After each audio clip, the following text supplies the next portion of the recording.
नमस्कार करै छी, अपने सबके मिथिला संस्कार पर स्वागत करै छी।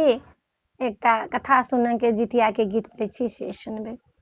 चलहिन गे बहिना कथा सुनेला, सासू के अंगना सही तगे। चलहिन गे बहिना कथा सुनेला, सासू के अंगना सही तगे। ठाव लगाए आसन लगाए, बैठाओ लगाए आसन लगाए।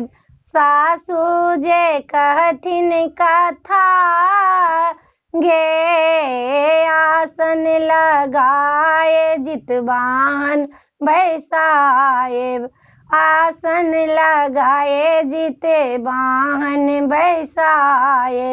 चूल्हो सियारो के संग गे, चूल्हो सियारो के संग गे। सब स्त्रांगन कथा सुनएथिन, सबरे बहिनिया कथा सुनएथिन।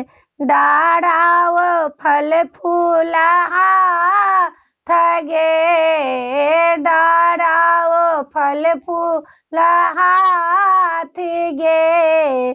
छूछे हाथे सा कथा नहीं सुनब, छूछे हाथे सा कथा नहीं सुनब।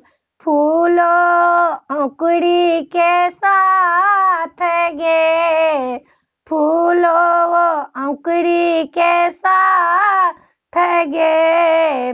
चल चल गे बहिना कथा सुनैला, सासू के अंगना सहित गे। सासू के अंगना सहित गे। वीडियो में अच्छा ला, अपने सबके नीक लागत तो चैनल के सब्सक्राइब करऽ नहीं बिसरबै। जरूर सब्सक्राइब करबै, लाइक करबै, कहबै जरूर। जय मिथिला, जय माता।